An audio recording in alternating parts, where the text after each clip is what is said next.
Bonjour, bonjour à toutes et tous, particulièrement bonjour à toi Anna. Merci infiniment de me rejoindre aujourd'hui dans cet enregistrement.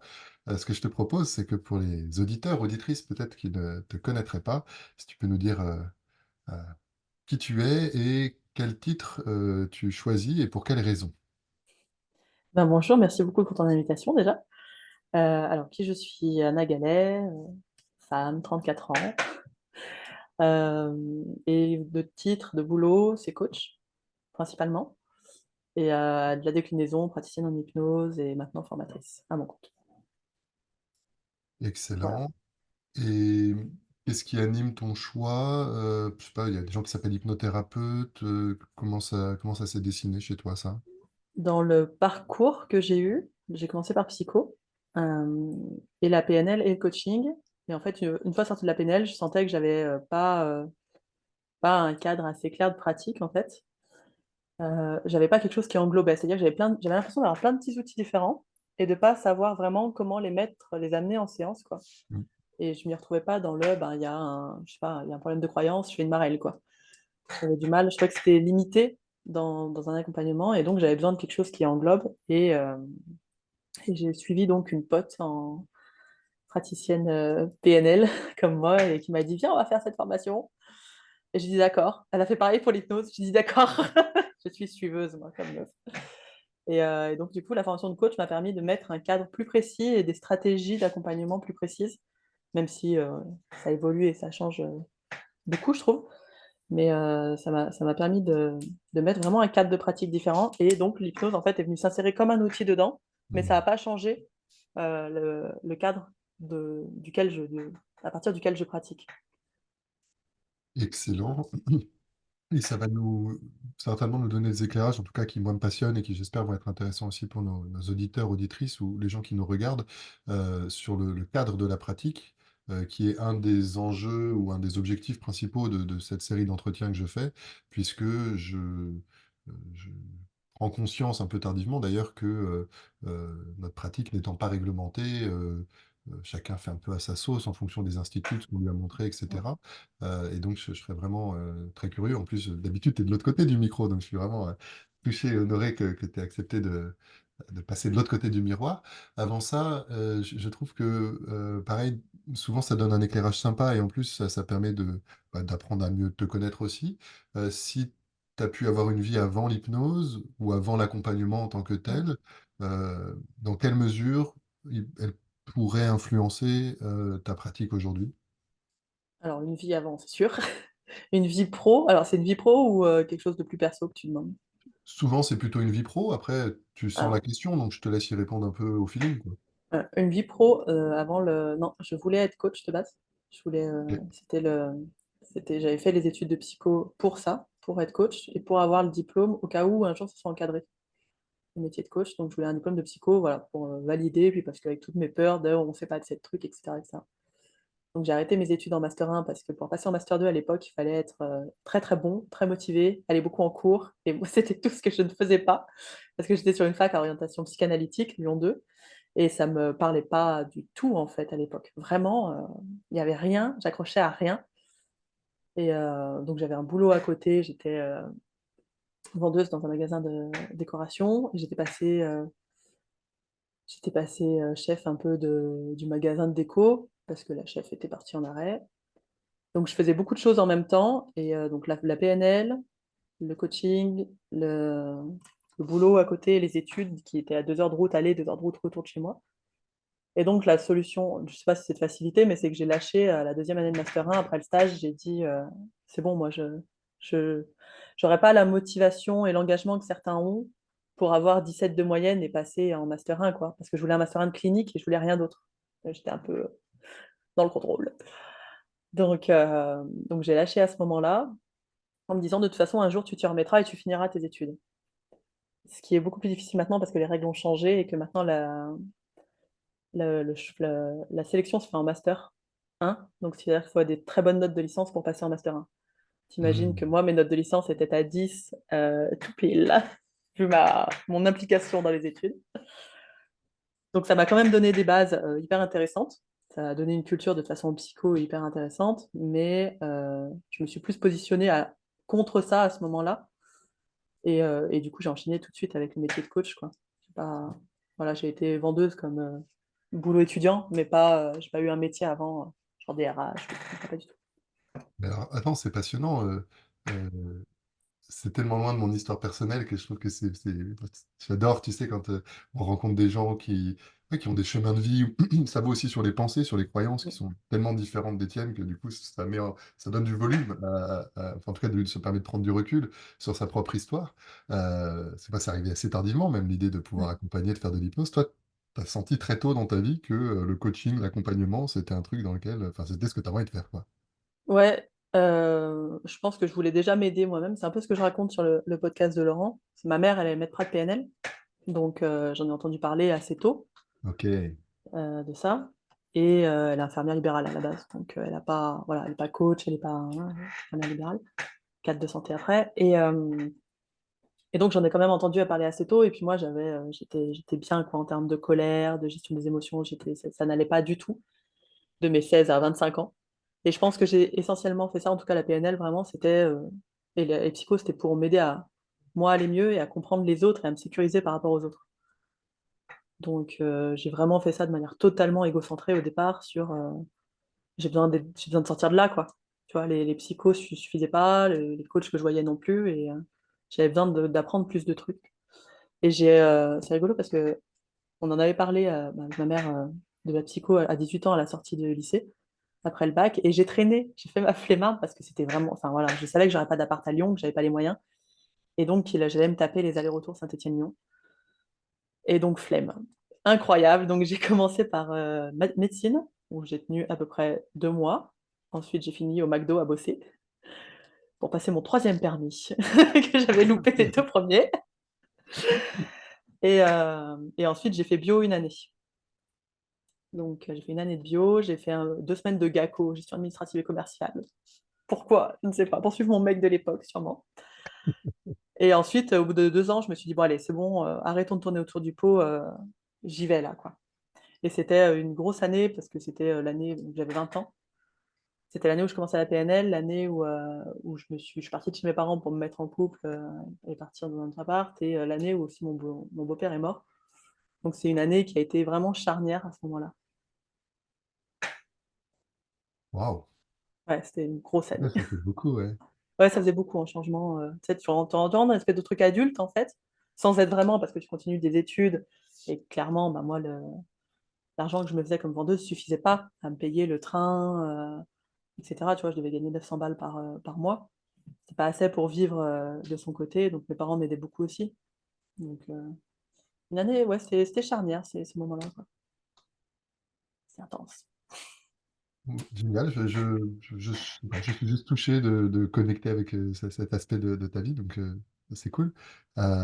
Aussi qu'on explore, enfin voilà, qu'on puisse parfois mettre le doigt sur sur ouais, des espaces de la vie, et même que nos échanges puissent être un peu impromptus ou surprenants, donc ça c'est top.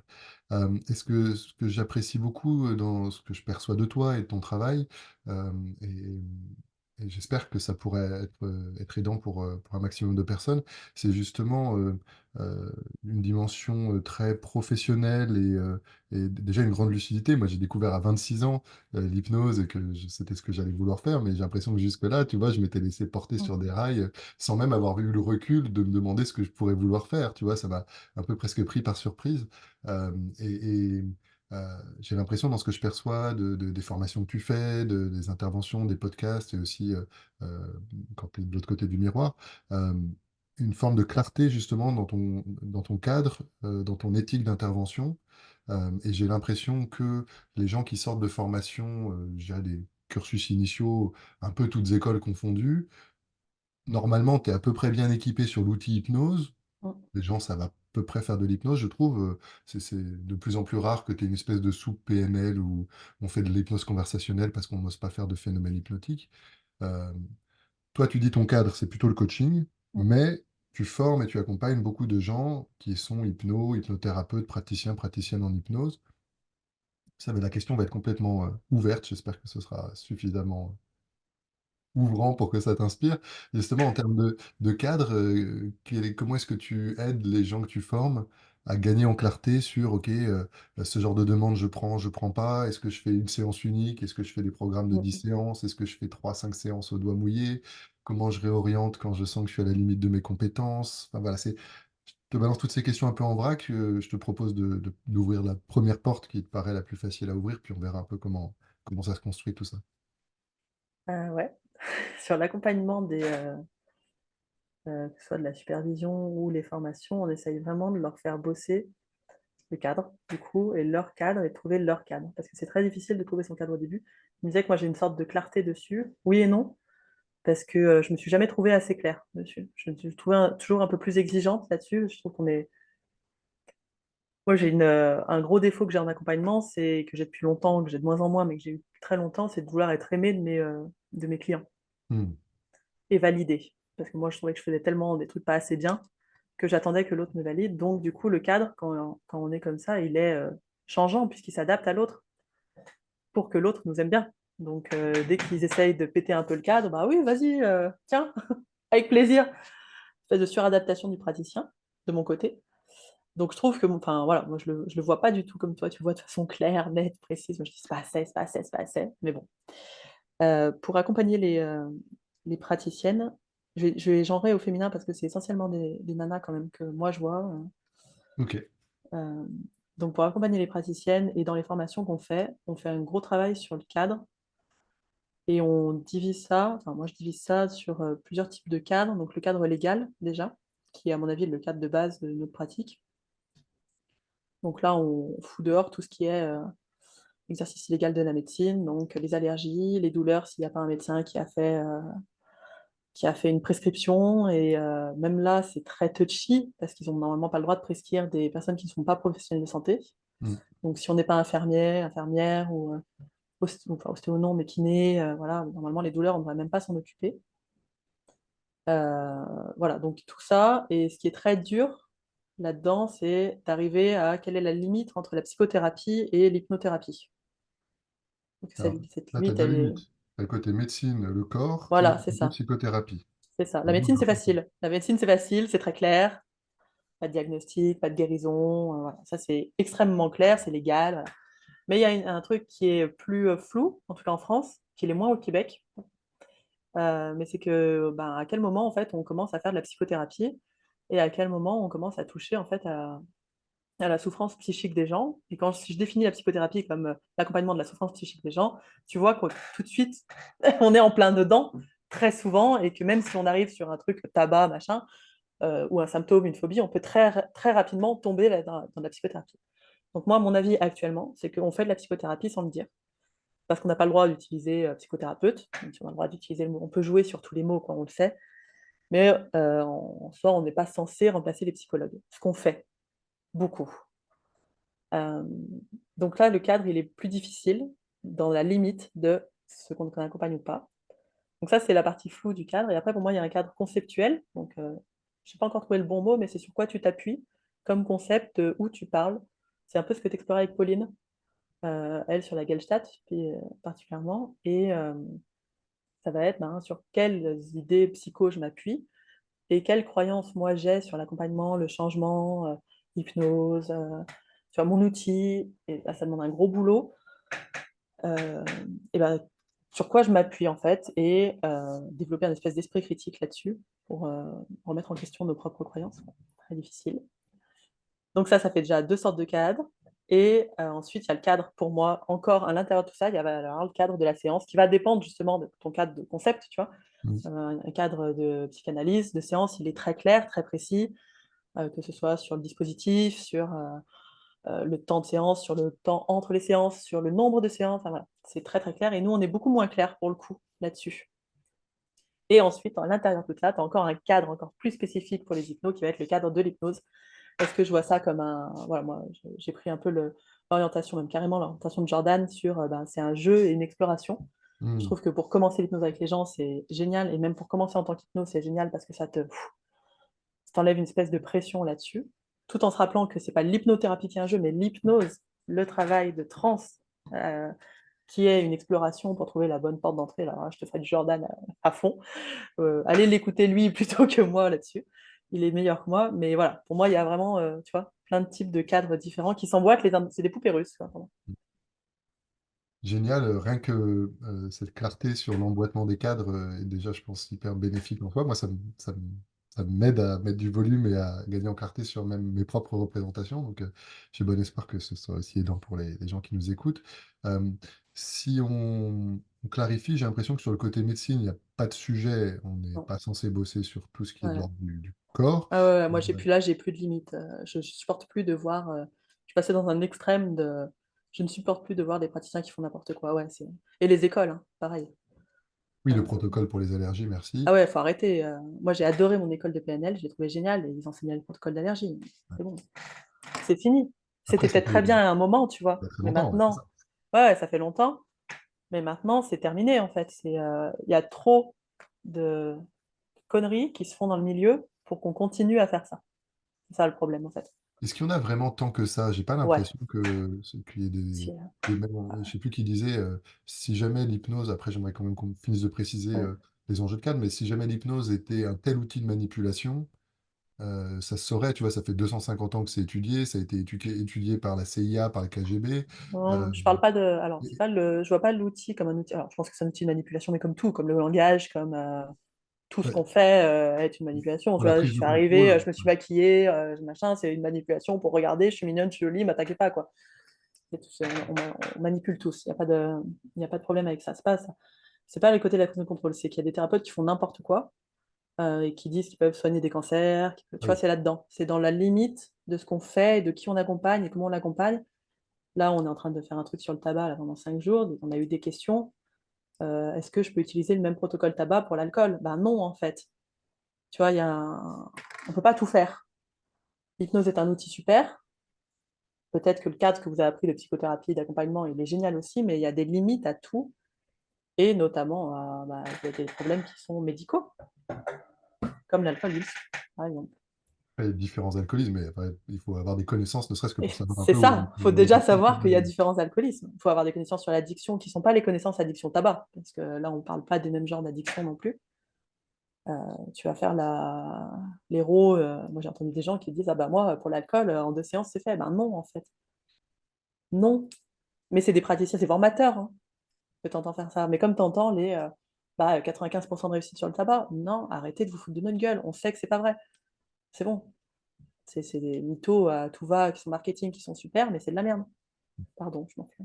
Non, mais écoute, c'est aussi mon énergie d'authenticité et de sincérité. Et je pense que moi, je trouve ça beau aussi de pouvoir être engagé et puis être un peu informel aussi la forme. Donc ça, c'est cool. Sur la dimension physique, j'ai l'impression, en tout cas moi, ma guideline, Mm, pour rebondir un petit peu, euh, ce sur quoi je me sens légitime à accompagner, c'est les à côté émotionnels et cognitifs, mentaux. vraiment. Mais la frontière est fine, quoi. Et effectivement, quand tu pars en sous-modalité pour discuter avec une douleur, Ouais, ouais. t'es pas loin d'un travail qui pourrait se substituer à de la pratique, enfin, qui pourrait être une pratique illégale de la médecine. Euh, je pensais à ce que tu disais. Si on est hyper rigoureux, les addictions, il y a des addictologues, quoi. Il y a des médecins C'est addictologues. ça. Donc, même une addiction au tabac, si on était vraiment très, très respectueux de la loi, la question pourrait se poser. Et en tout cas, j'aimerais qu'on éclaire aussi ce que tu dis. Finalement, tu as déjà un peu répondu, mais si ça te va de développer un petit peu. C'est vrai que j'ai l'impression qu'aujourd'hui, il y a un peu deux grandes pratiques de l'hypnose. Celle que tu as nommée, qui est une forme de psychothérapie facilitée par l'hypnose, en gros, et une autre approche, mais j'ai pas vraiment réussi à... j'ai fait des interviews avec des gens qui se disent un peu tenants de cette approche-là, mais c'est pas encore super clair. Une approche plus outil ou état, où l'idée, c'est l'expertise, c'est d'aider les gens à s'installer dans l'hypnose, et dans l'hypnose, assez peu de suggestions, assez peu d'orientation. Par le principe que l'hypnose serait vertueuse en soi, en termes d'évolution, de réorganisation, et donc c'est effectivement plus un axe outil hypnose et ne rien faire, entre guillemets, ou alors un accompagnement psychothérapeutique qui ne se dit pas, facilité par l'hypnose. Mm. Toi, j'ai l'impression que Si, si, il y a. Je vais être peut-être plus dur, mais ça va dépendre des sujets aussi que les gens apportent. Si c'est pour de la, par exemple, j'en sais rien, j'ai besoin de faire un voyage intérieur, de connaissance de moi, j'ai besoin de comprendre deux, trois trucs chez moi. Là, la transe comme voyage, pourquoi pas? Après, si la personne arrive et te dit, moi, je suis en burn-out, et toi, tu lui dis, bah, vas-y, va en transe et bonne chance, bah non, en fait. Moi, c'est un non négatif. Il y a trop de connaissances à avoir sur le burn-out. Je prends le burn-out, mais comme je prends Mhm. d'autres choses, hein. Sur la systémie du burn-out. Qu'est-ce qui fait dans une organisation que tu as des gens en burn-out? Qu'est-ce qui fait que la personne, dans son individualité, elle va être aussi en burn-out? Mais c'est pas l'individu tout seul n'existe pas non plus. Enfin, toutes ces choses-là, elles ont des tenants et des aboutissants, on va dire, elles ont un contexte. Ouais. Et tu n'accompagnes pas un burn-out comme tu vas accompagner addiction au tabac, si tu fais, je te rejoins pour le coup, si on était vraiment très très clair, l'addiction au tabac, c'est pareil, ça vole. Euh, mais tu t'accompagneras pas comme ça, comme par exemple une TCA ou comme, j'en sais rien, quelqu'un qui a besoin de se connaître, quelqu'un qui est perdu dans sa vie ou quelqu'un qui a 10 kilos à perdre, tu vois. C'est pas du tout pareil. Et l'hypnose tout seul, ça partirait du principe que je peux accompagner n'importe qui juste avec mon outil. Donc il n'y a plus de limite en fait, pour moi. C'est si juste l'outil fait le changement, ce que je ne crois pas, même si je pense que l'outil aide au changement, sûrement neuro, pour pouvoir faire des connexions synaptiques plus rapides avec l'hypnose et tout comme ça. Ça aide sans problème, mais ça ne suffit pas pour moi au changement.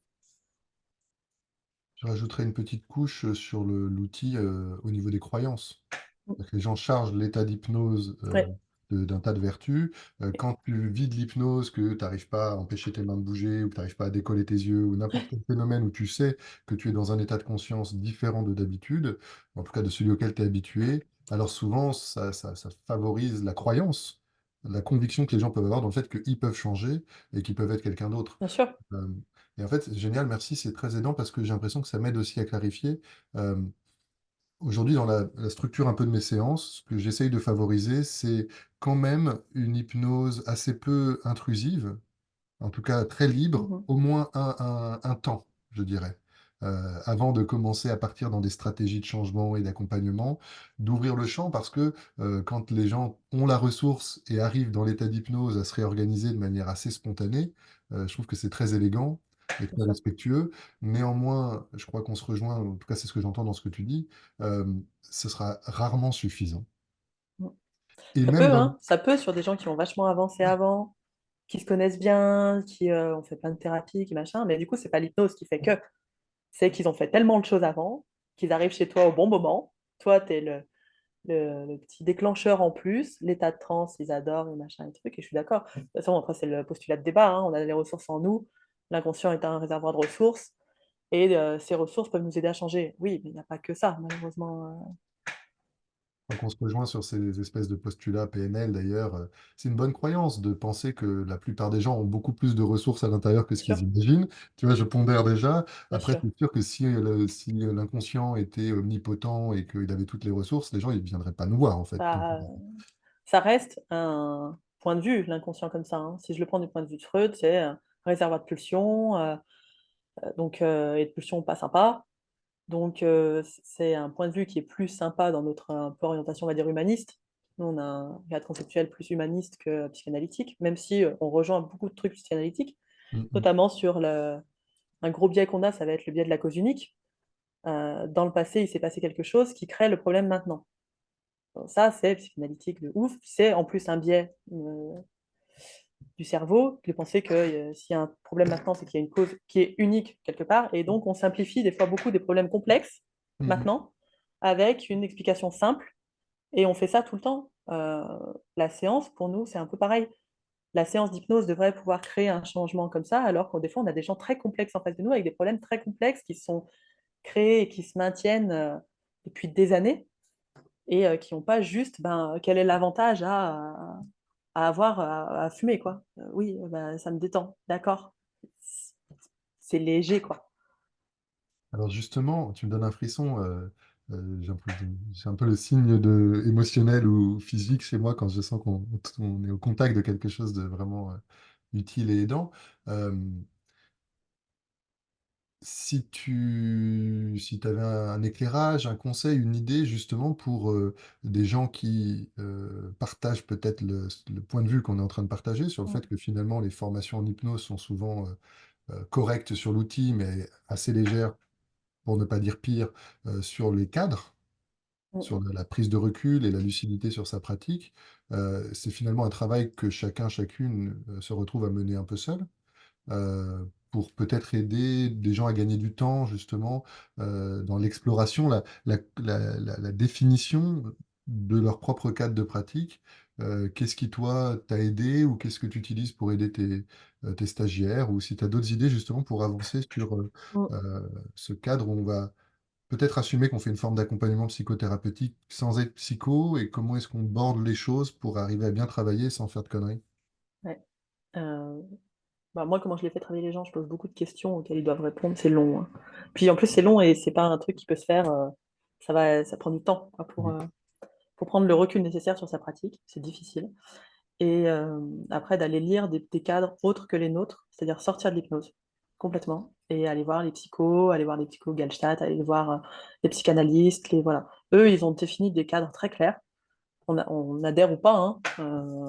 Moi, la psychanalyse, détesté ça pendant très longtemps. Après, il y a plein de trucs enfin, très intéressants, notamment dans le transfert et le contre-transfert, mais euh, d'aller lire autre chose, d'aller se renseigner sur autre chose et de prendre ce temps de travailler ça. Mais encore une fois, c'est pas sexy ce que je propose, tu vois. C'est plus sexy de vendre des formations où en 30 jours, t'es accompagnant et tu vas aider plein de monde. Et je le comprends. C'est vrai que c'est sexy. Ça donne du sens, tu changes d'un boulot peut-être que tu détestais voilà, ça donne une espèce de pouvoir ouais, moi je peux aider du monde, voilà. Il y a plein de choses qui viennent se jouer là. Pour autant, je ne vais pas charger de plus les écoles que ça parce que elles ont aussi un contexte marketing particulier, c'est-à-dire que si toutes les écoles décidaient que c'est terminé les formations en 30 jours, bah, ce serait possible d'améliorer les formations. On prendrait plus de temps, on ferait des formations en 2 ans, et ils iraient voir du coup le côté, ils sortiraient un peu de l'outil pour passer sur le côté accompagnement, stratégie, changement, etc., etc., culture, psycho. Sauf que là, la demande des gens, elle n'est pas là-dedans, elle est dans un truc immédiat. Donc là, bon, c'est sociétal, hein, de toute façon.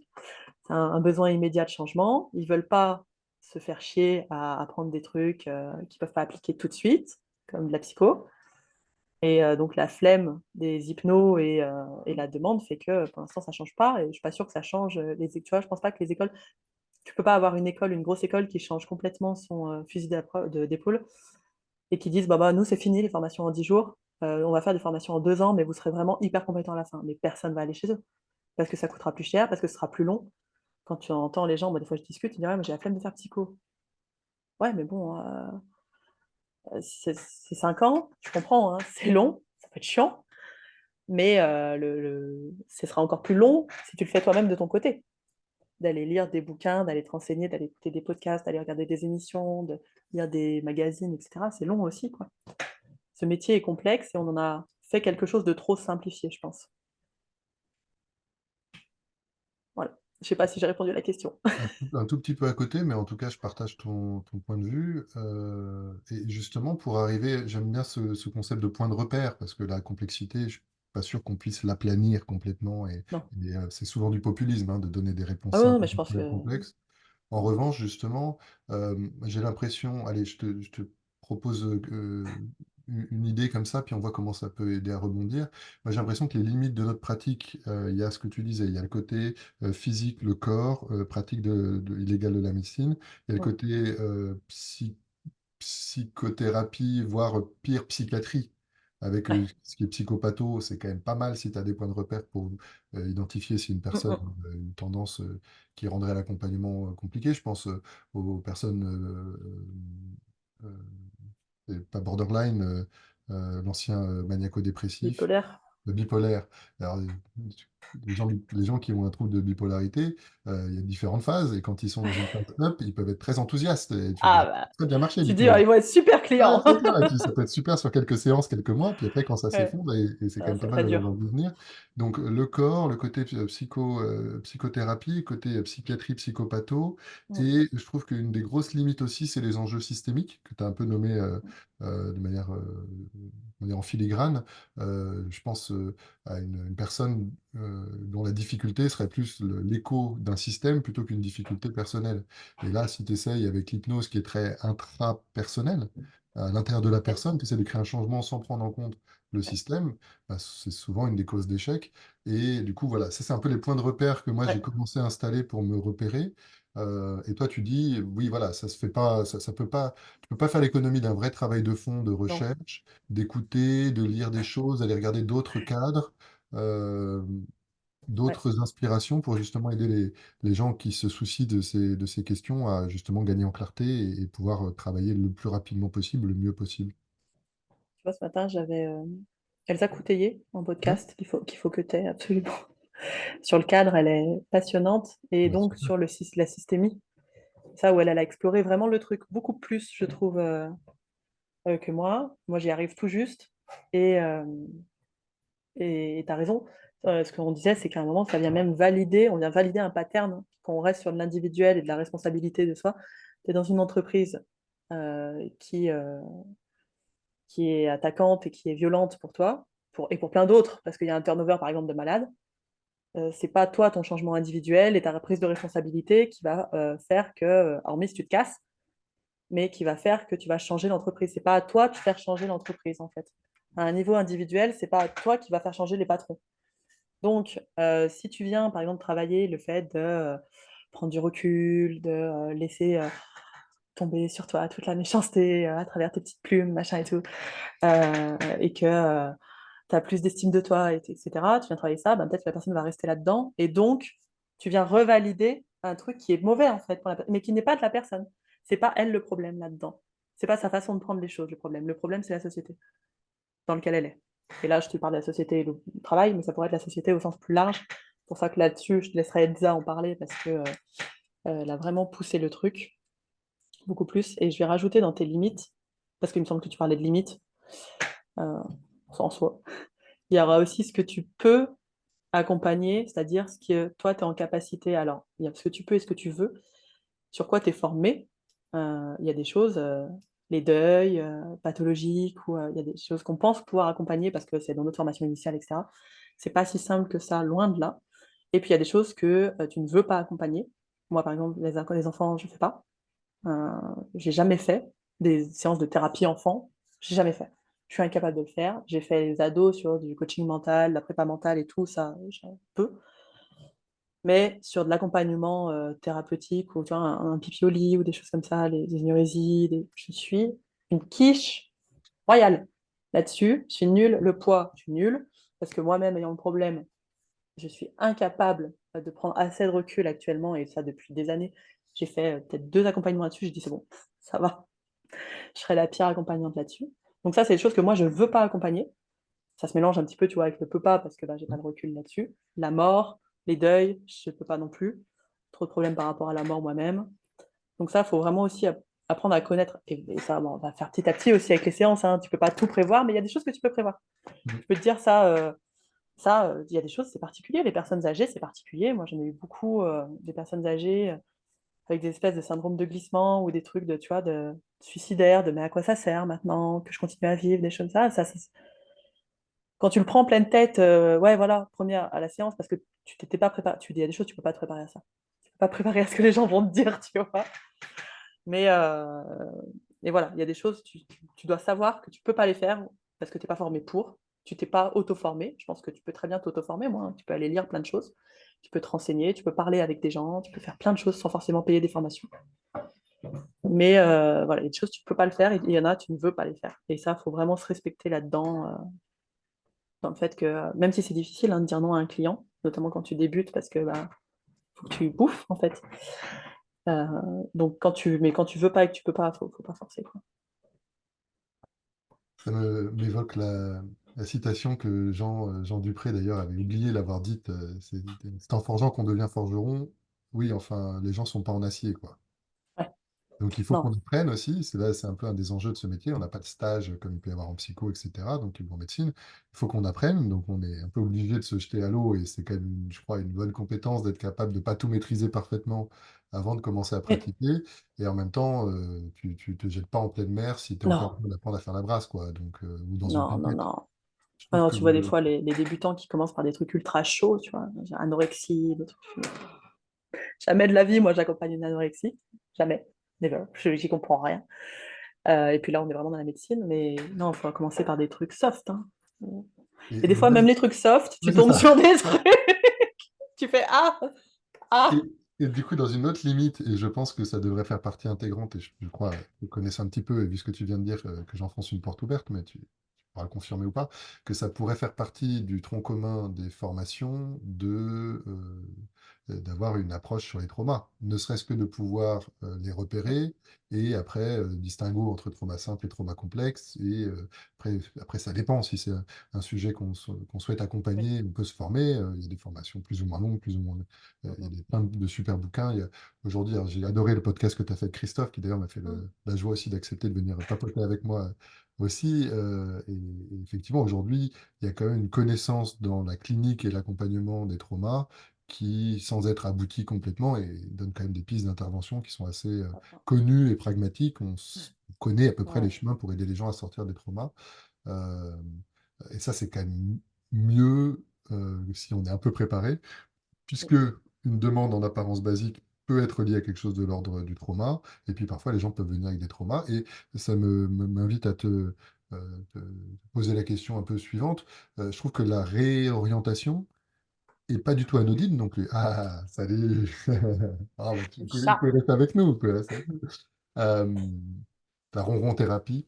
Euh, oui, la réorientation est pas anodine. Tu vois, si quelqu'un vient te voir et te fait Ouh là là, mais c'est très très grave ce que vous avez, moi je peux pas m'en occuper. Ouais. Ça, on pourrait presque retraumatiser, je caricature, mais en tout cas Mm, donner l'impression à la personne, probablement que anticiper la manière d'expliquer à quelqu'un que nous, on n'est peut-être pas la bonne personne pour lui, mais qu'il y a des gens qui sont bien compétents pour pouvoir vraiment l'accompagner, mm, mm. euh, mérite aussi d'être un peu anticipé pour que nous, on le fasse en sécurité et que ce soit le maximum au service des clients qu'on réoriente. Tu as une technique ou deux, ou quelles sont tes phrases un peu types quand quelqu'un te fait une demande qui, toi, te paraît pas te correspondre ou correspondre à ton champ de compétences? Bah, essentiellement, moi, je prends sur moi, en fait. Je parle pas tellement de la personne. Je dis que moi, je suis pas en compétence. Je suis pas assez compétente. Non, souvent, j'en ai parlé en supervision avant. Mais je suis pas assez compétente pour accompagner là-dessus. Ça m'est arrivé il y a pas longtemps sur l'anxiété généralisée et potentiellement ce que je disais tout à l'heure, une anorexie derrière.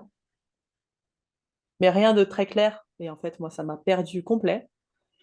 Et c'est pas le problème d'être perdu, parce que souvent, les premières séances, et des fois, il y a des gens qui balancent tellement d'infos, qui viennent faire du dépôt de contenu. Donc, toi, tu rames, tu te dis, bon, quel fil je tire en premier? Mais là, ça me paraissait vraiment mauvais feeling. Je crois pas trop à l'intuition en termes de j'ai ressenti un truc et c'était ça qui. Non, mais je pense qu'en fait, on prend des infos qu'on ne conscientise pas.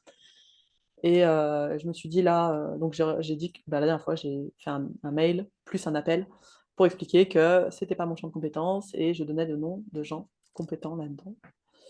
Et j'ai même pas parlé de l'anorexie, tu vois, parce que pour moi, c'était une espèce de feeling et que ça n'avait rien à faire là-dedans. Mais là, j'ai parlé de l'anxiété généralisée où j'étais pas bonne là-dedans. Puis des fois, ça t'arrive de réorienter sur des gens que tu as accompagnés pendant longtemps, mais que tu es arrivé Mm. à ta limite de compétence. Et le trauma, ça va être assez souvent ça. Moi, je peux arrêter. Tu vois, par exemple, je peux beaucoup travailler la confiance au début. C'est-à-dire que la personne vient, te fait confiance sur un trauma, quelqu'un qui est traumatisé, qui te fait confiance. C'est déjà énorme. Elle ne te fait pas vraiment confiance en vrai, mais elle vient tester si il n'y aurait pas moyen quand même de pouvoir machin. Donc elle teste machin, pendant des séances, tu travailles plein de trucs à côté, mais jamais de trauma directement. Et en fait, une fois que la confiance est faite et qu'elle est assez en confiance pour aller faire confiance à quelqu'un d'autre qui sera en capacité de l'accompagner sur ce trauma, je renvoie à ce moment-là. Ah oui, d'accord. Parce que moi, j'ai travaillé ce que je pouvais travailler vraiment avec elle, tu vois, n'étant pas hyper formée. Enfin, j'ai les bases sur les traumas, mais je ne me considère pas assez compétente pour travailler directement le traumatisme. Donc, à partir du moment où le premier stade de bah, c'est bon, tu es en capacité de faire confiance à quelqu'un pour aller parler de ton truc et tu es assez stable émotionnellement. C'est-à-dire que tu as une fenêtre émotionnelle plus large. Tout ne vient pas t'attaquer hyper violemment. Euh, Où tout n'est pas complètement voilà, dissocié. où tout n'est pas complètement dissocié, où justement on récupère un petit peu de l'émotionnel petit à petit, et des fois bah, ça arrive d'un coup, mais on arrive à l'auto-faire descendre un petit peu, c'est-à-dire qu'on n'en pas allé travailler sur le souvenir traumatique, on n'a pas fait de reparentage ou de trucs comme ça, mais par contre on a travaillé plein de trucs autour, qui peuvent être du relationnel avec les autres, qui peuvent être la place que j'ai dans l'équipe au travail, et tout est un peu lié quand même, tu vois. Donc un pattern est rarement tout seul dans un contexte. Donc, à ce moment-là, bah, c'est souvent les moments où moi je dis, bah, là, il est peut-être temps d'aller faire confiance à quelqu'un d'autre pour aller plus profondément, parce que ça permettrait de débloquer, j'en sais rien, l'hypervigilance, voilà, des choses comme ça. Tu reboucles, c'est un exemple pour ceux qui ont déjà écouté mes podcasts qui a déjà été nommé, mais du coup là ça fait vraiment sens. Si je reprends cette idée de un peu hypnose sèche où l'expertise ne serait que d'aider les gens à se mettre dans un état Mm. propice au changement versus accompagnement psychothérapeutique accompagné ou facilité par l'hypnose, euh, je trouve que des personnes qui ont vécu des abus sexuels ou peu importe, mais où il y a eu la confiance a été abusée, attendre d'eux qu'ils rentrent en hypnose facilement dès la première séance en hypnose profonde, pour peu qu'en plus en face, t'es un mec, Ah, tu vois, et du coup, c'est ah, vrai que qui va. là, vendre l'accompagnement en séance unique ou tout faire en 3 séances, probablement que parfois la thérapie, elle se fait dans la construction du lien de Oui, confiance qui permet à la fin de la thérapie ou à la fin de oui, l'accompagnement, qui permet d'aller vraiment en hypnose plus profonde, tu oui, oui, vois. Donc, totalement. Bon, moi, je pense que c'est des conneries verticales de proposer des trucs de on n'arrête pas de se plaindre. Ouais, mais moi, je dis que c'est pas magique. Bah ouais, mais en fait, arrêtez de proposer des trucs en une séance. Ça peut pas aller ensemble, hein. Si tu, si tu pars du principe que l'hypnose n'est pas magique, mais que tu proposes des one-shots, moi, ça me parle pas. Après, c'est le cadre coaching, il est tellement pas comme ça. En coaching, on a toujours une séance de clôture. oui, C'est-à-dire que tu n'as pas ton nombre de séances, mais tu as, tu sais quand même après, tu tournes pas sur 2 séances, mais tu as toujours une séance de clôture à la fin. C'est-à-dire que même si la personne peut arriver, c'est pas prévu comme une séance de clôture, mais elle arrive et tu sens que ben, tu n'as plus grand-chose à dire, tu refais un petit feedback de tout ce qui s'est passé, des ressources qui ont été acquises, des changements, tu rappelles comment la personne est arrivée, parce que quand on change, on se rend pas vraiment compte non plus des changements qu'on a eu, donc on a besoin de quelqu'un qui fasse miroir et qui dise, attends, quand toi t'es arrivé, c'était comme ci, comme ça, comme ça. Maintenant, comment c'est? Et ça devient des séances de clôture, des fois. Alors que tu t'y attendais pas forcément, tu vois. Mais au moins, tu laisses jamais la personne seule dans la nature. Pour avoir été accompagnée des fois, et moi, si tu me laisses toute seule, en fait, je lâche, parce que c'est trop dur, des fois. Je fais, ah, salut, merci, bonne journée. Entre ça et les psychos qui te réorientent, mais sans te donner ni de nom, ni te dire pourquoi, c'est horrible. Ça peut être hyper violent pour un client patient de ne pas avoir d'explication, en fait. Donc, mais on fait au mieux. On fait aussi beaucoup de boulettes. Voilà, j'ai l'impression de donner de grandes leçons de vie alors que je fais un nombre de boulettes incalculable, notamment sur le cadre. C'est pour ça que ça m'intéresse. Euh, je sais plus. Voilà, je me suis perdue dans ma phrase. J'arrête là. c'était super. Et du coup, en fait, ça nous dit aussi, hein, mais tu l'avais peut-être déjà dit, j'ai peut-être moi pas imprimé.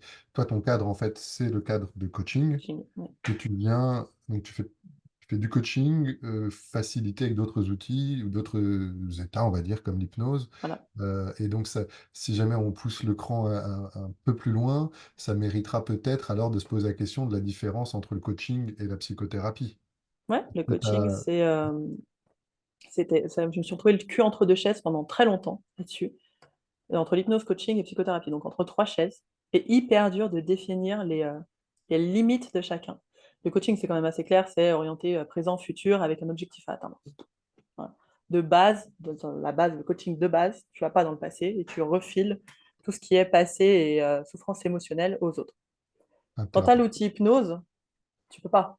Enfin, tu peux pas. Si tu peux. Tu dis, bon, bah, je fais l'hypnose que pour de la futurisation, création de nouveaux comportements, désactivation d'encre à la limite, si vraiment. Hein, mais moi, j'aime bien travailler des fois le côté émotionnel. Enfin, j'aime bien. Moi, les stratégies que j'ai, moi, ça va être la recherche de patterns limitants et de voir déjà, un, si on peut le changer, et deux, si on ne le change pas, l'accepter et de voir comment on vit avec ça, quoi. Euh, donc, euh, donc, je travaillais beaucoup sur les émotions et, Et donc, en effet, le coaching de base, c'est maintenant, demain. La thérapie, on a plus tendance à dire que c'est passé, mais je trouve qu'on est trop orienté psychanalyse pour le coup quand on est là-dessus. On est encore dans l'idée que les psychos vont dans le passé pour soigner un trauma, une cause, un truc, un rapport avec les parents. Je pense on est en train de sortir quand même un peu de ça en ayant plus en plus de systémie, de Gestalt, de TCC, qui eux travaillent pas comme ça. Et de thérapie orientée solution. Il y a Et de Philippe thérapie Ardila orientée qui solution, peut complètement. venir sur un podcast aussi. Mm. Et effectivement, et d'ailleurs, si tu as un éclairage là-dessus, je lui demanderai à lui, c'est clair. J'avais demandé, il y a Gilles Garnier qui avait fait une interview avec Bill O'Hanlon, qui est un des Ouais. tenants de la thérapie orientée solution anglophone. Et ma réponse, mais peut-être parce je cherche une réponse simple à une question complexe. euh, Quel équilibre entre la thérapie orientée solution, donc plus, bah, tiens, qu'est-ce que tu veux, si tu imagines avoir atteint ton résultat, Ouais. c'est comment, versus une thérapie orientée problème, où on va plus effectivement éventuellement à la source, en tout cas comprendre comment le problème se structure. Mon positionnement aujourd'hui, il est d'être, je pense, 80-20, plutôt 80% orienté solution, c'est-à-dire plus plutôt aller vers ce que la Mm. personne veut. Et en même temps, j'ai l'impression que connecter avec la souffrance est parfois essentiel. Tu vois, si vas trop vite vers la solution, c'est comme si tu niais le problème dans certains cas. Euh, et, et du coup, bah, ok, en tout cas, ça dessine une forme ouais, de clarté, même si les frontières sont assez poreuses. Et ce que tu dis, Ouais. c'est que soit tu es équipé en tant que coach avec l'hypnose pour pouvoir faire un travail aussi émotionnel lié au passé ou lié au problème, Mm. ou alors dans le coaching, on va dire plus classique, Mm. c'est qu'on a une réorientation en disant, voilà, Mm. là, je constate qu'on a atteint les limites de ce qu'on peut faire en coaching, plus orienté présent, futur et solution. Il y a peut-être un travail plus d'ordre thérapeutique à faire avec quelqu'un qui ira peut-être plus dans les problèmes ou dans le passé, quoi. Mm. C'est ça. De base, en tout cas, moi, c'est comme ça que j'ai appris et que j'ai revu après le coaching. Mais ça existe presque plus, hein. Maintenant, on n'a que hypno-coach. Enfin, tu vois, le coach lambda qui s'est formé qu'en coaching, j'en vois plus des masses. Mm. Il y a beaucoup où on a mis de l'énergétique dedans, ou tu vois, c'est pour ça que je te dis que c'est un peu le bordel, finalement. C'est très difficile de. Hypno-coach, c'est difficile parce que tu as des choses qui sont très différentes, en fait. Voilà, c'est comme si on voulait agir partout. Et ce que je comprends, hein, c'est très dur de rencontrer quelqu'un qui t'a fait confiance et de lui dire, là, moi, je peux plus. Parce que tu as peur de péter la confiance qu'il t'a fait, en fait, de péter le travail, du coup, que vous avez fait en montrant une de tes limites, et en disant, bah non, moi, je suis plus en capacité. Donc, c'est pas simple de renvoyer quelqu'un ailleurs.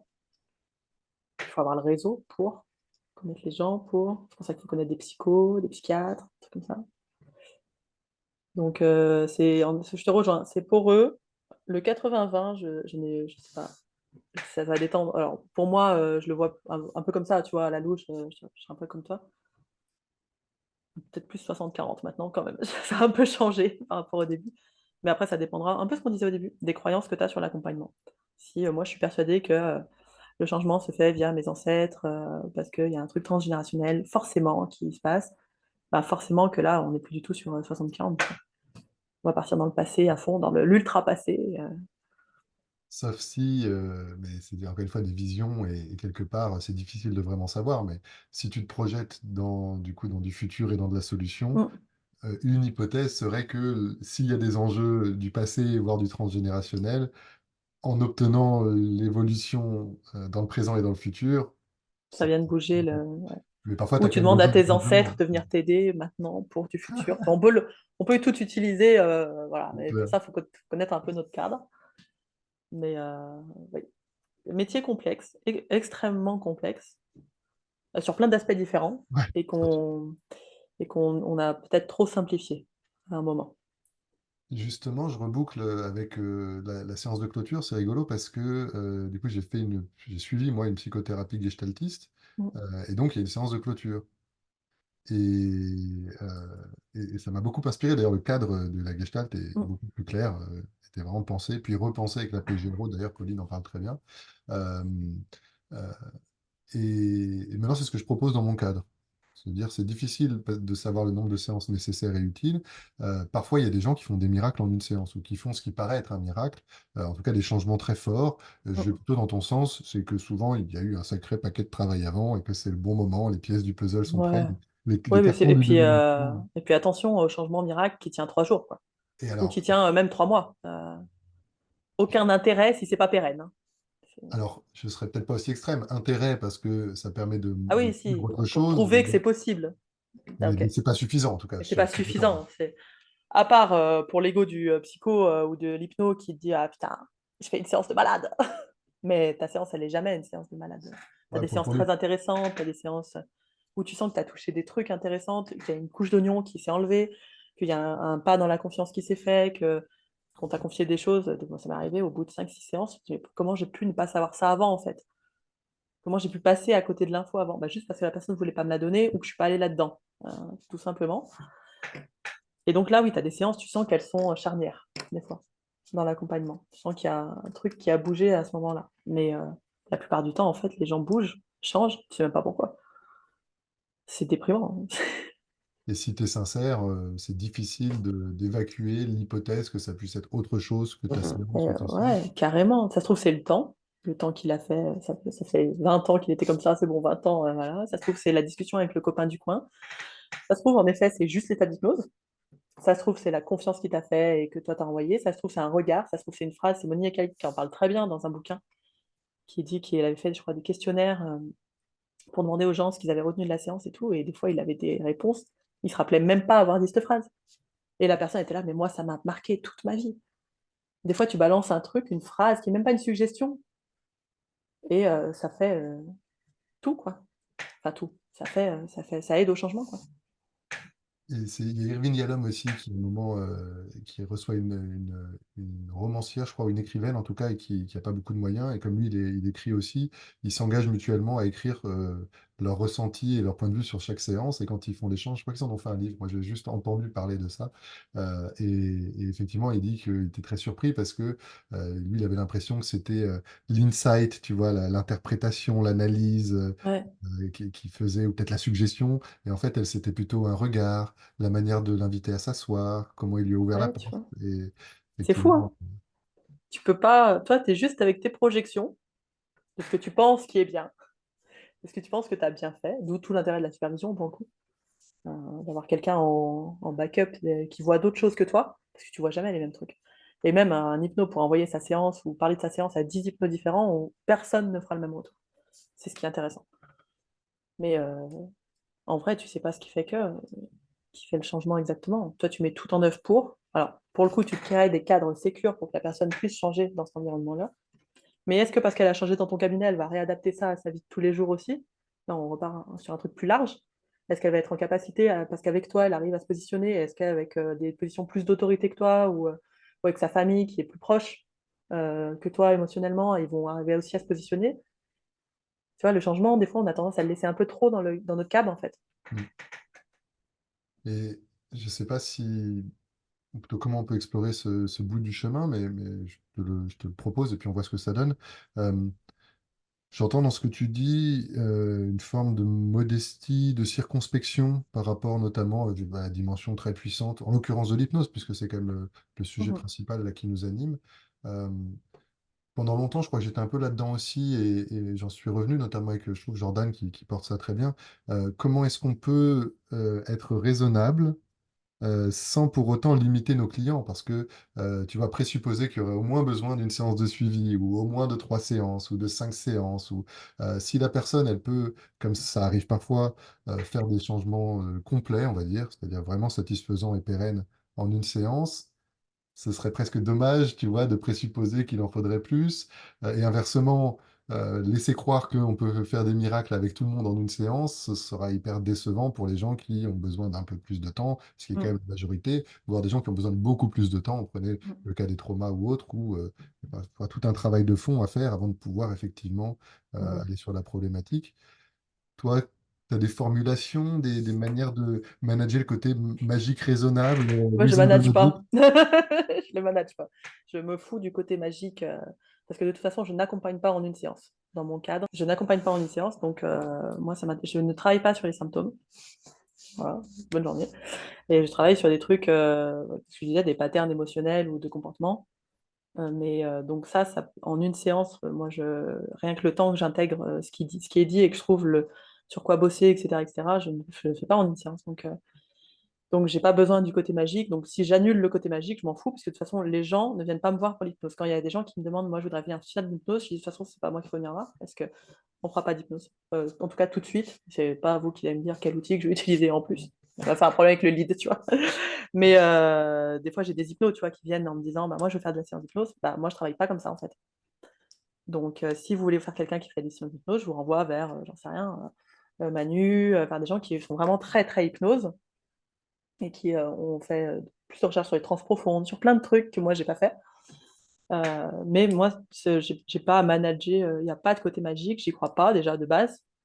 Donc peut-être que, en effet, j'aurais pas les gens qui peuvent avoir un changement comme ça et je peux limiter, mais je préfère prendre le risque de limiter à un changement plus lent que de vendre du rêve à quelqu'un et de créer de l'impuissance acquise ou de l'incompétence acquise.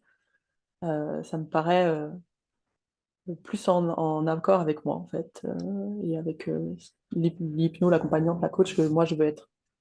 Donc je manage pas ça, je sais pas de chez moi, y a pas de... j'accompagne pas en deux séances, ni en une. Génial.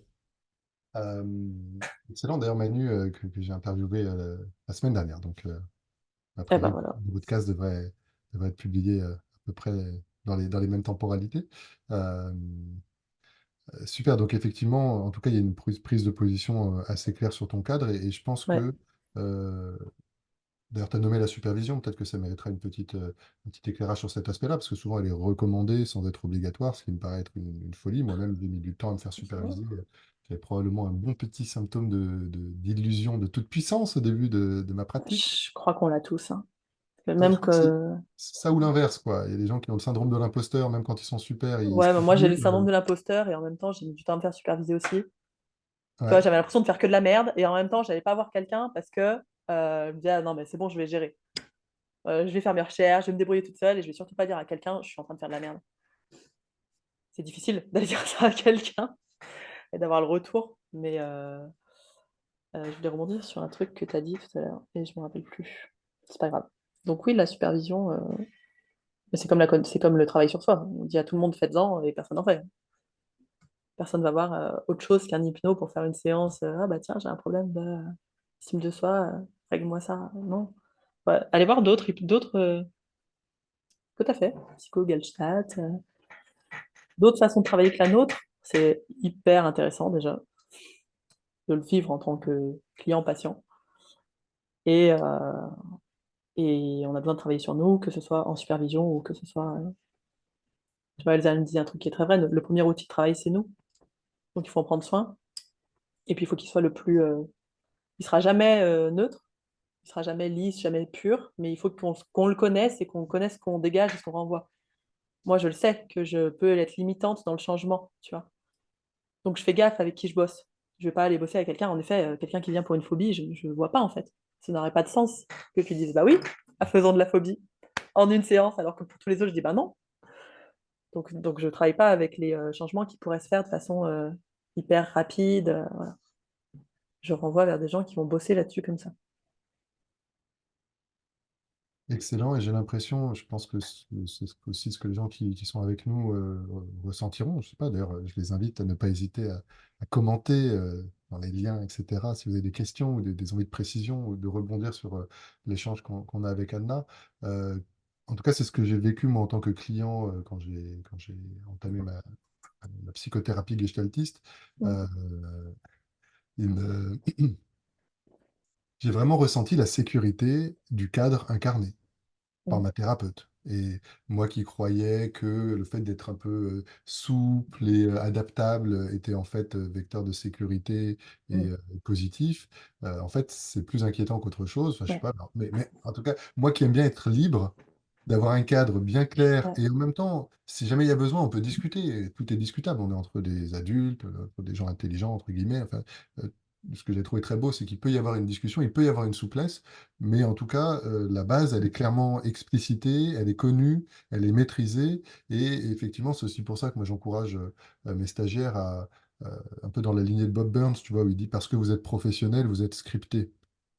Mm. Après, être scripté, il y a scripté et scripté. Le but, c'est pas de faire du par cœur. Mais par contre, le fait qu'on soit bien outillé, qu'on connaisse bien nos outils, pour incarner de la confiance en soi. On connaît comme une prise de parole en public. Tu connais ton intro, tu connais ta conclusion. Du coup, c'est fluide, c'est maîtrisé. Et je crois que c'est presque essentiel quelque part pour dégager, faire cette méta-suggestion de maîtrise technique de l'accompagnant qui va permettre à la personne de s'auto-suggérer qu'elle est entre les bonnes mains et que du coup, elle va pouvoir changer de manière efficace. Et j'ai l'impression aussi qu'à t'entendre que, et je trouve ça très chouette, et finalement, tu vas même réorienter avec humilité. Ça peut paraître dur comme ça, parce que tiens, qu'est-ce qu'il va penser de moi, etc. J'ai l'impression que ça inspire en fait plus confiance qu'autre chose, et que les gens qu'on a réorientés, finalement, ils sont de nature presque à te renvoyer des clients après. Ouais, dis donc, c'est quelqu'un qui est suffisamment professionnel pour connaître ses limites, quoi. Enfin, espèce de Je paradoxe comme ça. pense, ouais. Oui, oui, oui, je pense. Bon, en tout cas, moi, j'en ai jamais un qui m'a dit espèce de connasse, tu vois. Pour l'instant, ça ne m'est pas arrivé. Oui, en J'ai des aveu gens qui m'ont dit d'humilité. merci, quoi. Je préfère qu'on me le dise. Je préfère le dire maintenant, après la première séance, de dire ben, la première ou la deuxième, tu vois, parce que tu peux aussi te laisser le temps d'explorer. Quand tu n'es pas sûr que c'est vraiment une limite, tu peux aussi continuer un peu, tu vois. Et plutôt que de passer 80 balles séance pendant 10 séances, pour au final dire, bon, bah, je sais pas ce que tu aurais pu dire au début, mais juste que tu n'as pas assumé le je sais pas, c'est quand même pas hyper pro, quoi. Même si tu as besoin de thunes, hein, ça ne veut pas dire que tu dois prendre n'importe qui. Quand je dis n'importe qui, c'est des trucs qui sont hors de tes limites. Donc, euh, donc oui, je ne sais pas si c'est de l'humilité. Je pense que c'est un truc qu'on ne développe pas beaucoup en hypnose et en accompagnement en général, c'est l'esprit critique. Et l'esprit critique adapté à soi aussi, c'est-à-dire qu'est-ce que je suis en train de faire, quoi. Le principe premier de ne pas nuire, il me paraît important. Et, et de développer cet esprit critique-là. Et encore une fois, c'est pas sexy parce que bah, tu vis tes dissonances cognitives toute la journée. C'est des trucs, c'est pas agréable de te rendre compte que tu sais pas ci, que tu sais pas ça. Tu commences, tu le sais. On commence dans l'hypnose, tu as l'impression que tu as compris un truc. D'un coup, tu as un autre champ qui s'ouvre. Genre, j'en sais rien, on parle de MDR et tu fais putain, je connaissais pas du tout. Les MDR t'amènent, j'en sais rien, le FT qui t'amène, alors là je te parle d'outil en outil, mais ça pourrait être de thérapie en thérapie, tu vois. La Gestalt qui t'amènerait à la systémie, qui t'amènerait du psychodynamique, et d'un coup, tu te dis, mais je connais rien, en fait, je ne sais rien. Et je bosse avec l'humain toute la journée pour l'aider à aller mieux. De l'humain en souffrance et souvent en vulnérabilité. C'est ça, qui en attendent, et tu le vois dans les demandes, où des fois, alors, autant t'en as qui mettent beaucoup de distance, autant t'en as, ils seraient prêts à te bouffer pour que tu les aides, quoi. Et tout ça, il faut arriver à analyser encore le système qui est en train de se créer avec ce client-là, le transfert, comme transfert, qui est en train de faire, tu vois. C'est vraiment un métier très complexe, et là, on ne parle pas du tout du côté entrepreneurial, mais vraiment juste accompagnant. C'est un métier extrêmement complexe et il y a plein de choses à aller voir, comme même la philo, des choses comme ça. Donc, voilà, faut se laisser le temps aussi, je crois, des fois, de s'améliorer, pas se demander trop, et donc de faire des cadres peut-être extrêmement stricts sur qui je reçois et qui je ne reçois pas au début, peut-être très très limités, hein. Peut-être que je vais faire que le tabac, j'en sais rien, peut-être que je vais faire que les phobies, ou que un truc que je maîtrise vraiment, j'en sais rien. Si l'anxiété, je suis très bon là-dedans, je me suis beaucoup renseignée, bah, peut-être que l'anxiété. Euh, c'est pas le truc le plus facile, mais tu vois ce que je veux dire, dans l'idée où je prends un ou deux trucs très. Et c'est ce qu'on dit en marketing, qu'on demande aux gens de se spécialiser. Alors, dans l'idée du marketing, c'est parce que c'est plus facile de parler de une ou deux spécialités que de dire je fais tout, parce que les gens ont besoin de te le poser dans une case, mais hors marketing, c'est très important pour un accompagnant de spécialiser aussi dans certains trucs, parce que plus tu vas aller lire dessus, plus tu vas te renseigner, plus tu vas apprendre, et meilleur tu vas être dedans. Parce que tu vas te rendre compte comment ça se crée, les recherches qui ont été faites là-dessus, les blancs qu'il y a. Ouais. Dans cette lignée-là, moi, j'encourage vivement les gens qui travaillent dans ce milieu-là à faire des ateliers, parce que je trouve que c'est un excellent exercice euh, en soi de prise de parole en public pour toucher un public plus large et pour présenter un thème sur un atelier, il faut avoir bossé son thème. Ouais. Je sais que tous les thèmes que j'ai fait en atelier, quand je reçois des gens en séance, ben, du coup, j'ai quand Oui, même préparé un peu les points de repère. On va se rapprocher un peu de la fin du plan qu'on avait prévu ensemble. Euh, Ce serait probablement trop vaste. En plus, c'est ton cœur de métier important, mais euh, j'ai l'impression que probablement que je ne sais pas si tu avais un ou deux conseils justement sur le côté marketing, entrepreneuriat. Euh, Là, pour le coup, c'est quand même un des aspects qui est au mieux survolé, voire carrément nié dans la plupart des formations, Mm. alors que c'est essentiel en fait. La pratique métier, faire de l'hypnose, voire faire de l'accompagnement, c'est enchâssé dans un cadre bien plus large qui est monter une entreprise, Ouais. communiquer et vendre des services en vérité. Mm, Euh, mm. pour les gens qui nous écoutent, je sais pas, peut-être toi des choses que tu as trouvées pour gagner du temps. Alors gagner du temps, toute proportion gardée, il y a un temps Ouais, incompressible, mais même des auteurs ou une formation qui t'a permis vraiment. Alors je sais que tu en as fait un paquet et que c'est ouais. la somme de tout ça. Peut-être faire tes formations à toi qui sont excellentes, je recommande aussi évidemment. Mais voilà, si tu avais un ou deux tips comme ça Ouais. pour se faciliter la vie d'entrepreneur. Je sais, enfin, je sais pas, je pense pas que ce soit mon cœur de métier. Tu mets le doigt sur un truc là, parce que quand tu t'as dit c'est ton cœur de métier, je me suis dit, mon cœur de métier, je pense que c'est l'accompagnement et qu'en effet, après, j'ai des piliers importants et qui est de la formation, parce que c'est très important pour moi la transmission. Alors, certaines mauvaises langues te diront que bah, si tu formes, c'est que tu n'as pas assez de monde dans le cabinet. On connaît cet argumentaire. Euh, mais la formation et puis en effet l'accompagnement, enfin le marketing, parce que bah, toi-même, tu es obligé de le développer à un moment. Tu es obligé de savoir vendre tes trucs, que ce soit en réel ou en ligne, hein. En réel, c'est pareil. Donc un ou deux trucs, putain, je sais pas, d'aller lire des auteurs, des gens qui bossent dans le marketing, des Américains, ils ont plus d'avance que nous là-dessus. On prend pas tout parce que tout ne nous correspond pas et que tout ne correspond pas à la France. Mais Seth Godin, je sais même pas comment on dit, Seth Godin, Godwin, des gens comme ça qui sont vraiment intéressants à lire. En fait, c'est dur, hein, parce que tu as raison, on est accompagnant, mais plus généralement, on est entrepreneur et on ne se renseigne pas trop sur le métier d'entrepreneur. Donc, d'aller lire d'autres entrepreneurs, regarder d'autres entrepreneurs. Moi, je me suis beaucoup fait accompagner par des gros trucs et il y en a certains qui me sont un peu fait arnaquer, donc c'est difficile de dire aux gens allez vous faire accompagner, j'ai des trucs à 5 000 balles. Et en même temps, j'ai appris plein de trucs aussi, hein, mais le savoir actuellement dans notre société magique est à disposition. Donc si vous commencez à mettre podcast, marketing, par exemple, tu décides, j'ai un conseil, ça va être de trouver une stratégie marketing et pas 50. Tu décides par exemple de tout mettre sur ton SEO, donc ton référencement de site internet, de monter le premier dans Google et d'être le premier qui sort sur Hypnose Saint-Etienne, par exemple. Eh ben, va écouter, exactement comme pour l'hypnose et l'accompagnement, va écouter tout sur le SEO. Il y a plein de podcasts qui sont géniaux, il y a des newsletters, je pense à Amandine, la loutre, là, je sais plus comment elle s'appelle. Mais Amandine SEO, elle est fantastique, c'est génial ce qu'elle fait, elle donne tout. Ça prend du temps, parce que quand tu fais pas une formation, bah, l'intérêt de la formation, c'est aussi de tout te mettre au même endroit. Mais quand c'est toi qui vas chercher, bah, ça prend plus de temps. Mais tout est dispo gratuitement, en fait. Donc, choisir une stratégie marketing définie, ne pas aller sur tous les réseaux, ça sert à rien d'être sur Facebook, LinkedIn, Insta, ça n'a pas de sens. Si c'est du présentiel et qu'on décide de faire, j'en sais rien, du réseau, ben, se mettre dans un réseau pro, Tina Bay, BNI et compagnie, suivant ce que tu aimes. Si tu décides de faire juste du réseau avec tes commerçants, rentre dans tes assos de commerçants, enfin, il y a des milliers de choses à faire. Et donc, du coup, je suis en train de récupérer ma pensée, pardon, je vais, voilà, droit au but. Donc, conseil, choisir une seule stratégie marketing et une qui te correspond et que tu aimes faire parce qu'il va falloir la faire longtemps et beaucoup. Donc, une qui t'éclate, qui t'amuse, que tu trouves intéressante, où tu apprends des trucs. Moi, j'adore apprendre, donc c'est facile pour moi, mais voilà, je m'arrête parce que sinon, je peux m'emballer longtemps encore.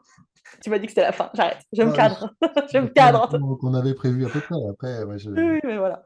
Et moi, d'aller lire, d'aller vraiment. C'est exactement comme pour l'hypnose et la psycho, aller se cultiver ailleurs. Et tout est à disposition, vraiment, hein. Il y a des trucs, si tu décides, par exemple, il y a un podcast qui est super, c'est Daily, je sais plus comment, ça t'aide vachement, hein, je ne retiens pas les noms. C'est le Daily quelque chose, en fait, ça te donne toutes les actualités. Tu as un podcast par jour de peut-être 10 minutes, toutes les actualités sur les réseaux sociaux.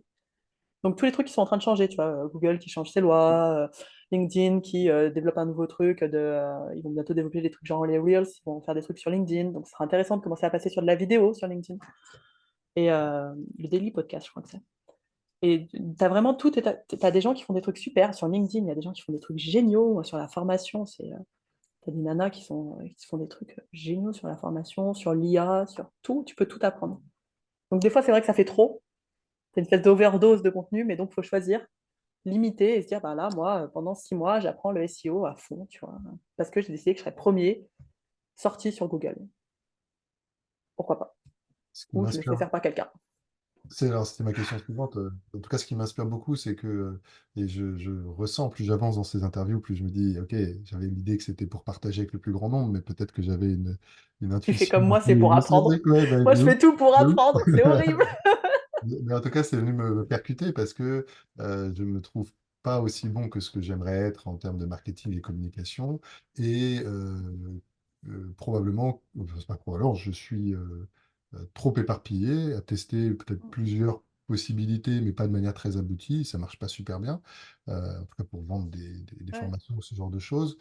Et c'était effectivement le pendant. Moi, j'ai l'impression que je partage ça avec toi aussi, le plaisir d'apprendre et ouais. l'impression que je peux apprendre et faire un tout raisonnablement bien avec un peu de boulot.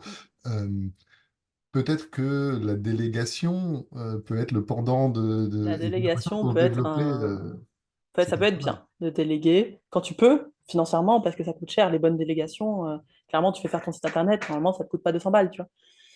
Donc, des fois, bah, tu es obligé de faire. Enfin, moi, après, moi, je parle beaucoup d'un endroit qui est les débutants, vu que c'est surtout eux que je connais. Hein. Pour le coup, les accompagnants plus avancés, je me connais moi, je connais François, je connais toi, mais c'est pas ceux que j'accompagne. Donc, la cible que je connais le plus, ça va être eux. Euh, mais donc déléguer au début, c'est difficile, mais vraiment se focus sur une seule stratégie que tu testes pendant 6 7 mois. Si ça marche pas, après, ça marche pas. Tu vois, peut-être voir pourquoi ça marche pas. Donc peut-être à ce moment-là, voir avec quelqu'un, prendre un coach spécialisé là-dedans qui peut te faire un retour, c'est comme de la supervision. Mais, on a tendance à s'éparpiller en voulant tout tester et plus tu mets des graines de partout, plus elles vont mettre du temps à pousser. Ça veut pas dire qu'elles pousseront pas. Des fois, ça peut être bien d'en tester aussi deux, trois pour voir toi déjà ce qui te plaît. Parce que quand tu arrives dans ce milieu, tu te dis, bon, je fais quoi? Je fais des posts sur les réseaux, je fais des lives, je fais des. Là, tu vois, nous, on teste le challenge 5 jours. Donc, 5 jours de live. Parce qu'on se dit, est-ce que ça va nous plaire, ce format-là, plutôt que de faire un live par semaine ou par mois? Est-ce qu'un truc de 5 jours, bam, de suite, où on peut les faire bosser, où on donne du contenu en dehors aussi, est-ce que ça nous plaît? Tu es obligé un peu de tester pour savoir si tu kiffes. Et après, ben ouais, c'est long, hein. C'est rien à faire, ça. Hein. Tu parlais de temps incompressible et après, plus tu mets de l'énergie dans le marketing, plus ça va vite, mais ça reste long. Hein. Il y a de la concurrence. Surtout quand tu pars sur un marketing réseaux sociaux, alors là, tu as encore plus de concurrence, puisque tu as le monde entier, déjà qu'à la base, tu as quand même du monde. Mais, Et du coup, donc si on synthétise entre guillemets, mais j'ai l'impression que tu dis aussi effectivement trouver peut-être ta spécialité qui te permet d'être identifiable, identifié, ouais. choisir une stratégie marketing, focus, quitte à la tester pour vérifier à la fois si elle marche ou pas et le plaisir que Mm, tu as à la mener, parce qu'on mm, sent que mm. c'est aussi un truc qui t'anime, bah, c'est bien d'aider les gens, c'est bien de monter une entreprise, mais si tu peux vivre en étant plutôt heureux et épanoui, Ah, ça dépend si tu as besoin d'en vivre, mais si tu veux en vivre, vivre longtemps en bonne vivre santé avec un longtemps de content, ça, c'est en pas bonne mal. Oui, santé, c'est pas mal. c'est bien aussi. J'ai Mais l'impression que toi, tu as aussi, évidemment, je mettrai tous les liens vers ton podcast et ta mm, plateforme de formation, où il y a plein de contenus, même des contenus gratuits, c'est vraiment top. Et tu t'es aussi, enfin, vous avez construit avec François, qui est donc ton mari, vous avez construit une équipe aussi, mine de rien, et peut-être qu'il y a aussi de la valeur à cet endroit-là. On n'est peut-être pas obligé de trouver son mari ou sa compagne ou son compagnon pour faire le même job. Mais ouais, d'ailleurs, non, vous êtes très différents, j'ai l'impression que ouais. vous Là, nourrissez on l'un commence l'autre. à bosser ensemble depuis pas si longtemps pour le coup. Après, ça fait que 3 ans qu'on est ensemble. Hein, nous. Ok. En C'est fait, très moi, j'ai l'impression récent. qu'on n'est pas à l'abri Ah d'une ouais, compétition, ouais. j'ai Non, non, l'impression que c'est vous êtes depuis très. On est mariés depuis 2 ans. On a fait les choses vite. là. Et ça fait que 3 ans qu'on est ensemble. Et en fait, on s'est rencontrés, moi, quand je lançais bah, Oser se lancer, le programme que j'avais avant, et le podcast qui s'appelait Oser se lancer avant. Donc, je lançais tout ça à peu près au moment où je l'ai rencontré. Donc, c'est vrai que j'ai beaucoup développé toute seule de mon côté. Et puis, comme j'ai lâché le programme et qu'on est parti plus sur de la formation, ben, moi, c'est très simple. J'ai des compétences dans ce que je fais, mais il y a plein de trucs que je ne sais pas faire que lui sait faire. Et je pense qu'on ne peut pas former sur tout, tout simplement parce que je n'ai pas les compétences. Tu me dirais, fais une formation sur le sommeil. C'est-à-dire, je n'accompagne pas le sommeil, donc je ne sais pas. Je peux trouver des trucs, mais ça ne va pas t'apporter de terrain, quoi. Du coup, c'est chiant. Donc, on est très complémentaires parce que moi, la pédagogie, ça me passionne. Former des gens me passionne. La pédagogie sur Internet, sur du digital asynchrone, je trouve ça génial. Il y a tellement de choses à faire intéressantes. Et lui, il a tout le bagage et il a les séances filmées, il a le CAB. Tu vois, par exemple, sur le tabac, c'est lui qui fait le contenu technique, c'est lui, quoi. Moi, je fais tout j'englobe tout, je fais le marketing, je fais voilà, mais sur les trucs traités, le deuil, c'est lui, quoi. Les séances publiques, c'est lui. Moi, j'ai plus sur les émotions, comme ça. Chacun a un peu son job. Mais lui, si je le mets au marketing sur Internet, c'est pas une bonne idée. C'est très mauvaise idée. Chacun son domaine de Ouais, c'est compétence. ça, il faut se compléter. Déjà que c'est pas tout le temps simple de bosser en couple, euh, comme de bosser d'ailleurs à deux, je pense, avec un partenaire, même si c'est pas ton mari. Quand c'est ton mari, c'est un délire, hein. C'est vrai que moi j'ai eu une expérience à la fois hyper riche puis qui a été un peu douloureuse. La personne qui m'a ouvert la porte de l'hypnose et lui était magicien et donc en fait on a monté une boîte où on mettait les principes et les techniques de la magie et de l'hypnose au service du management et de la communication. Ah, trop Donc bien. c'était vraiment chouette, mais par contre il y avait effectivement, je pense, un manque de répartition des rôles entre la production de contenu et tout ce Mm. qui est marketing et administratif qui a contribué, il y a peut-être d'autres raisons au fait que du coup ça a pas aussi bien Ouais, ça fonctionné que pas. ça aurait Ouais, pu, quoi. ouais, c'est. Bah après, c'est vrai qu'on aime le contenu, hein. Enfin, ce qu'on aime faire, c'est de la séance. Ce qu'on aime faire, c'est des trucs bien techniques à enseigner. C'est le plus rigolo. Même si marketing, ça peut avoir un côté drôle, mais c'est pas. Moi, c'est ce qui m'a aussi fait arrêter le programme que j'avais. C'est qu'à un moment, je coachais plus assez. Mm. J'avais Ouais. l'impression de ne faire que du marketing. Et en plus, d'être obligé, parce que comme j'avais deux coachs, une assistante, d'être obligé d'augmenter le prix du programme. Parce que quand tu passes la TVA, ben, tu as 20% de moins. Et que tu payes d'autres gens en plus pour coacher à ta place, que toi, tu es obligé de faire le marketing. Enfin, tu vois, tu perds un peu à un moment ton cœur de métier. Et donc, trouver cet équilibre-là, il n'est pas si simple non plus entre marketing et entre la casquette d'entrepreneur et la casquette d'accompagnant, quoi. Les deux doivent être là, plus la casquette de comptable et tous les trucs qu'on adore. Mais oui, c'est vrai qu'on a tendance, je suis comme toi, je pense que tu m'aurais dit, viens, on fait de la magie et de l'hypnose ensemble. Je t'aurais dit, mais oui, Ça a l'air génial ton truc. vas-y, ça peut être super. Alors attends, maintenant, il faut démarcher les entreprises. Ah, merde. Ah bon, on va créer une structure ad hoc pour héberger l'activité. Ah, d'accord, oui. Ah, d'accord, oui, super. Monter une entreprise, c'est ça. Passionnant, C'est passionnant. totalement le truc qui m'intéresse. Non, mais j'ai plutôt imaginé un nouvel atelier, moi, ou un programme de formation. Bah ouais, Voilà, bah ça, oui. ça Moi, c'est le gros risque, enfin, le truc qui est difficile pour nous, c'est que créer, moi, j'adore. Créer des trucs, tu vois. Je trouve ça génial. Créer un nouvel atelier, créer une nouvelle formation, créer des canvas pour leur faire des workbooks, des machins, des trucs, des jeux pédagogiques. Je trouve ça génial. Mais à un moment, il faut les vendre, ces trucs. C'est des trucs chiants et t'es obligé. Et c'est en plus pas bien vu de vendre dans le bien-être. Tu fais comme tu peux en soi. Voilà.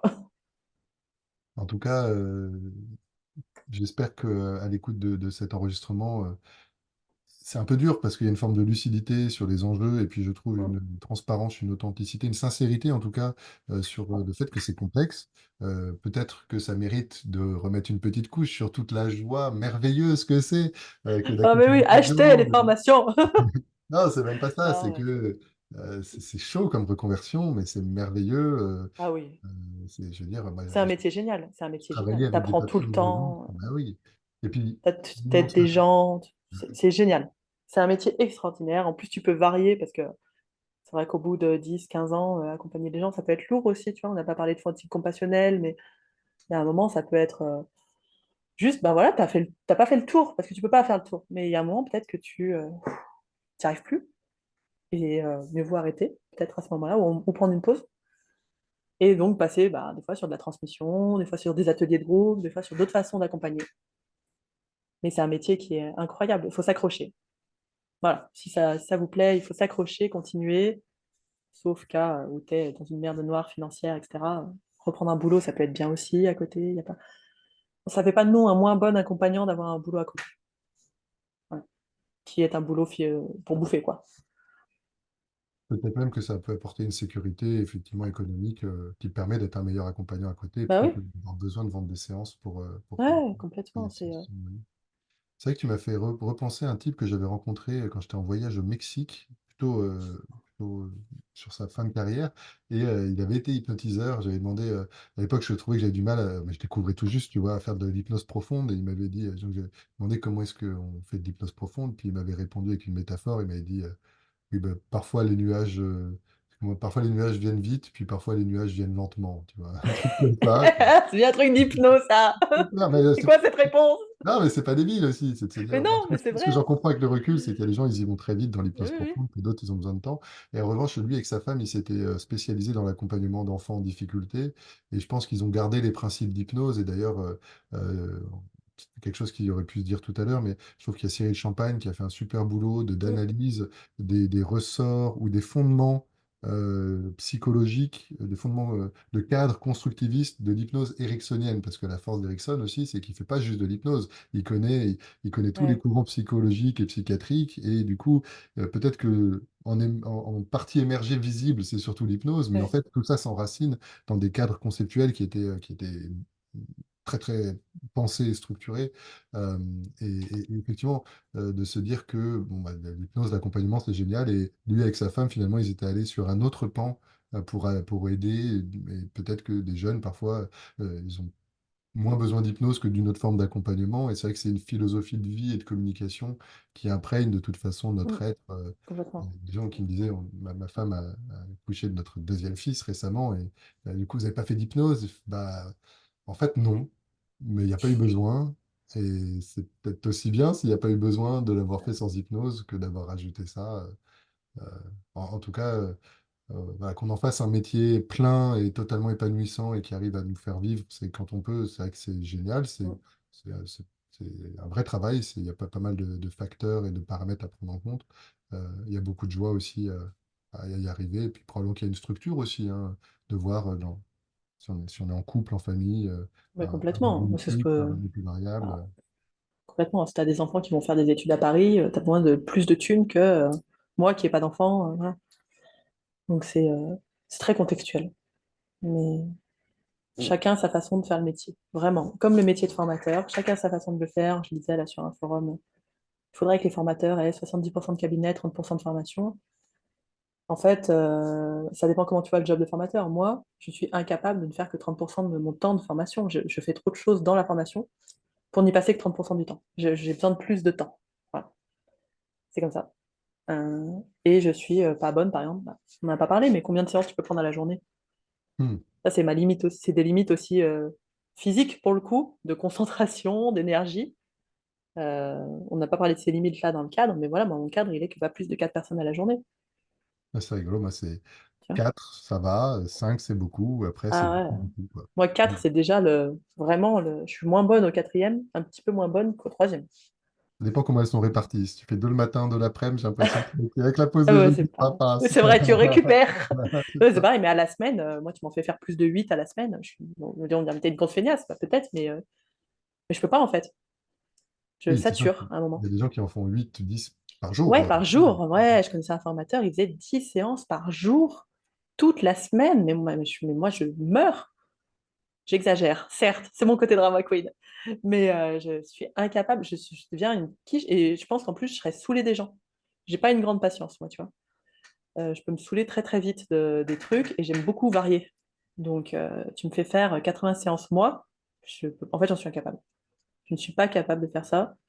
Ce qui est chiant à dire quand, en fait, ce qui est valorisé actuellement dans le métier, c'est ceux qui ont le plus de séances possible. Ils disent, ah ouais, toi, t'as réussi, t'as 80 séances moi. Non, t'as réussi ton marketing. Ça veut pas dire que tes 80 séances sont bonnes. Ça veut pas dire que t'es bon sur les 80, mais t'as réussi un bon marketing et à te faire connaître. Ça, oui, en effet. Mais ça parle pas de ta pratique, par contre. Je suis J'avais, d'accord, plus tu fais de séances, plus tu t'améliores aussi. Faut tout concilier, c'est horrible. ça dépend, ouais, si tu es supervisé ou pas, Affreux. etc. Ouais, c'est affreux. En tout cas, les journées où j'ai fait beaucoup de séances, effectivement, la fatigue aidant, pour le coup, j'ai vu une dimension positive, c'est que j'ai eu l'impression, ayant moins de ressources, d'être encore plus Oui, plus gérant du tech. contexte et du Ouais. cadre, et presque plus clean quelque Ouais, part que moins interventionniste voilà, peut-être. quand tu as plein d'idées et que Ouais, tu as ouais, plein d'idées, tu je vois vois. ce que tu veux dire. Oui, bah, pour ça dépendra des gens. Toi, peut-être que de base, t'aimes bien être interventionniste. Peut-être que c'est intéressant d'apporter de l'idée, de machin. Moi, de base, je suis très dans le recul, même si c'est difficile pour moi d'aller dans l'émotionnel des gens parce que je suis très comprendre, comprendre, comprendre. Donc, ouais, ça dépend vraiment de nous, en fait. D'où l'important de se connaître un petit peu quand même sur comment on travaille, quoi. Tout à fait. Écoute, Anna, c'est un immense plaisir. On a fait un joli tour de piste. Ouais, On peut c'est vrai. s'arrêter là. Peut-être que, j'en sais rien, si jamais il y avait un sujet, un thème où tu te dis, ah non, ça, on n'en a pas parlé ou pas assez parlé, est-ce qu'il y a un truc qui te vient en tête ou... Moi, là, j'ai plus de cerveau. J'ai dit, hein, au bout d'une heure. Ok. Là, c'est mon deuxième podcast de la journée. Allez, ça fait beaucoup. Euh, donc, non, non, là, non, c'était bien. C'était chouette. Chouette tour de piste. Merci. Ben, Il y merci a du fond sûrement du plein de cœur. choses à rajouter, plein de. Enfin, c'est moi qui suis en train de mettre, mais oui, j'ai pas, sûrement pas tout dit, pas comme il faut, machin. Mais c'est comme ça. Hein. On peut pas tout dire en une heure. Je pense que ces métiers aussi nous poussent à, en tout cas, une invitation à être dans l'action. Et puis, Mm. l'action permet l'expérience. Et heureusement, il y a une forme de tolérance à l'apprentissage, à l'évolution. Et moi, en tout cas, à chaque fois que j'ai réécouté les podcasts pour les monter et tout, je dis, ah, en fait, il y a beaucoup plus de richesse Ouais. Déjà, l'impression que j'ai, c'est que je suis très content en général quand on les fait. Je trouve qu'il y a souvent de la richesse du lien, de la chaleur humaine, Mm. déjà de beaux apprentissages à réécouter. Souvent, j'en décèle encore plus.